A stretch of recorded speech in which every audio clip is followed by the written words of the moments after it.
Hello. Welcome. Hi, how are you? Thanks for having me. I'm doing great. Um, so I am so excited to do this with you. So this is Christina Hi. Gilligan, Yes, and Gilligan. and yep, and she is um, going to have great uh, a great book coming up called The Study, and it's debuting on Nope, the third. Yep. the third, yes, the 3rd of August. Yeah. So, without further ado, I'm going to start asking some questions because I just finished reading it about 4 o'clock today, and I jotted down some questions, and I'd love to ask them to you. Okay. Okay, here we go. First question. All right. The study, as we said, is debuting on August 3rd. How are you feeling with that exciting date, just 14 short days away? Yeah, I mean, it's very surreal. So it's actually my dad passed away in 2024, and this book is actually releasing on his birthday. So it's super special for that reason. So it's a lot of mixed feelings. Obviously I'm Yeah. sad that he's not here to see it, but also I know that he would be so proud. And so it's kind of both things. Yeah. Wow. Okay. Well, but I'm just glad that you're, doing something to honor the memory and it's a wonderful thing. Okay. You open the book with a deep dive into your characters, particularly Banks, her husband Kyle, and Banks' sister Penny. The key plot of the Neural Vista study doesn't develop for several chapters. What was your thought process behind this? Um, so the thought process behind this is I knew I wanted to write something where every reader could have a unique experience. And in telling it from a third person, but limited to Banks' point of view, I wanted to really create something where you don't know everything. You kind of find out as you go, and it's mystery and it's, thriller and those aspects that I really like. Um, and then there's also, of course, like there's the romance plot, which I like those things to go together. And I feel like sometimes science fiction doesn't always have the romance necessarily. So it's like, okay, well, let's do both of those into one thing and, make a story out of that. Yeah, I know the feeling because, like with Harmony's Bites, I call it a foodie rom-com, Yeah. and those often don't go together either. So it's pretty unique.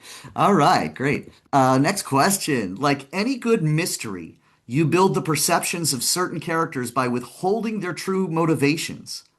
I'm particularly thinking about Aurora, her dad William, Wyatt, and Fletcher. What do you want the reader to come away with while they're reading scenes with these characters? So I'm sure you've noticed I've created a kind of culmination of like a morally gray cast where people have their own stories and motivations for doing things. And I just feel like that's very real to real life. Not to say that, nobody is really, in my opinion, all black or white. There's sort of this like gray scale to people. And I wanted to create characters that felt, in my opinion, real, in that they had their own struggles and kind of paint them in a way where they want to be good, most of them, right? But they're also kind of shaped and jaded sometimes by their own experiences. So that was kind of the reason why.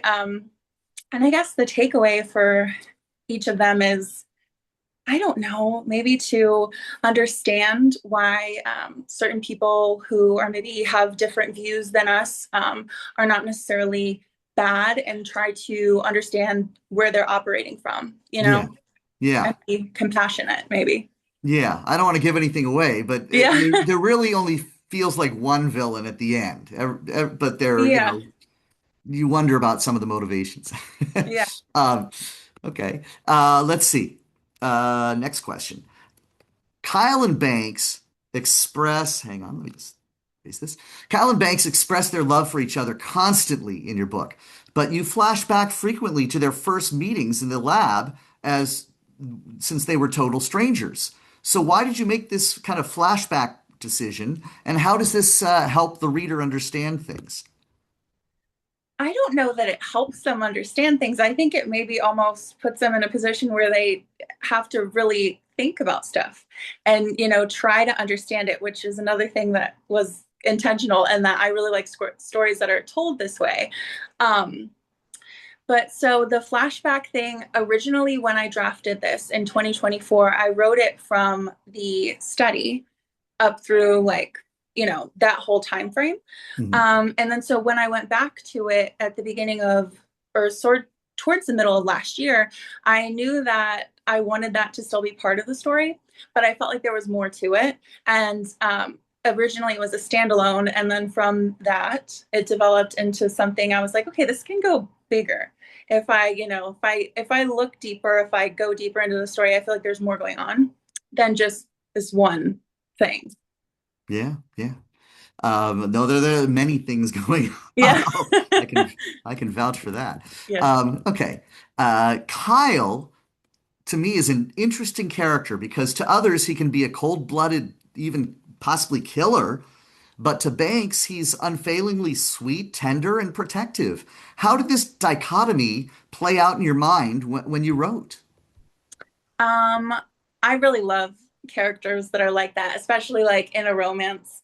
That's just like, as a reader, even I love that when it's like they have this kind of hard exterior, but inside they're very like, or to the people that they really love and care about, they're completely, unguarded, and they don't have to have this wall kind of with the people that they are close to. And I do like to explore characters that are like that because I just really like that duality.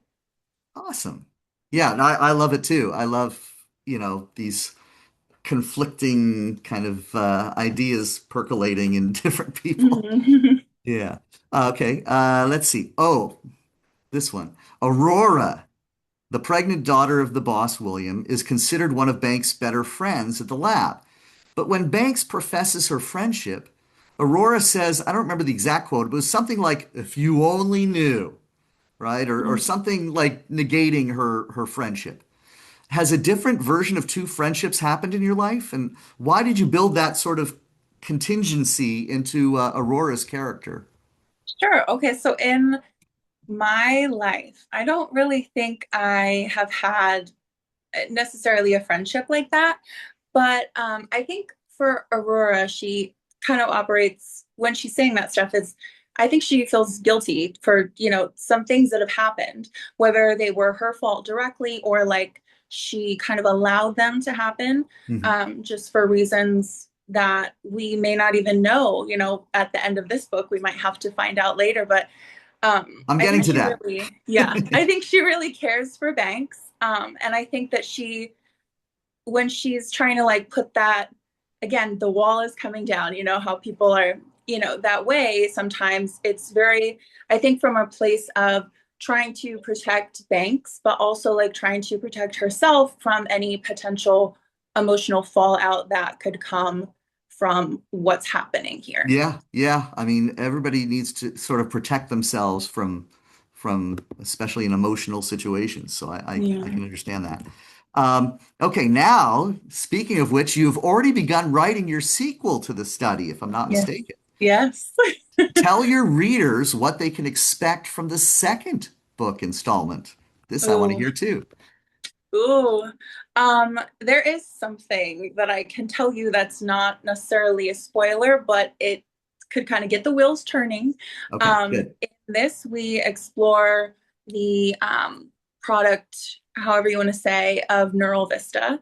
Right. And in the second book, we explore kind of what is what that really has, what that really means. And I don't know Okay. how to like word Okay. it. So there is something, it's called the Okay. Vista, I'm so sorry, the Vista Uh-huh. link. The The Vista link. Vista Okay. link. Okay. Um, and you can kind of get the wheels turning about what you think that is. And that's the only thing that I will say about it. But Okay. Sounds it's like Banks and Kyle might have something to do with fixing that link or something, but that's just a guess. This is not a spoiler alert or anything. I'm just guessing. yeah. All right. You don't have to answer that. Okay. Now, final question. You have done an amazing job with pre-sales for your first novel, and I've been, following that along over the past several weeks. Count me especially impressed. Where can people pick up a copy of the study? So right now you can pre-order it technically still on my website, which pre-order would just mean that you get the little goodies that come with it. That's character art stickers and the book is signed when you pre-order. And then you can also pre-order it on Kindle through the Kindle store. And then it will be available on Amazon starting August 3rd. August 3rd. So that Yes. is the date we're looking at. Yes. Fantastic. I'm really excited about that. And I am honored to have been able to read and talk to you about it. I'm just going to do my own little plug for Harmony's Bytes at the end of Yes. this, which is available on ebook and Kindle. Kindle Unlimited, it's free. Ebook, $8.99 and $12.99 on paperback, just like this one. And I just want to thank you so much for taking the time to talk with me. And I look forward to catching up with you online. And now we have like a little more of a kind of a personal speaking relationship. So that's great. Yes, that's great. And if I did too many spoilers, I don't think I did. I think I was very careful. But if I Yes. did, make sure that can we try to cut them? Yes. Yes. I Oh, don't yes. think Yes. I did though. I don't think I did. I think it was fine. But now that I'm like thinking about it, I'm like, did I say? No, I don't think I Okay. I'm going to stop the record here. did. Stop recording.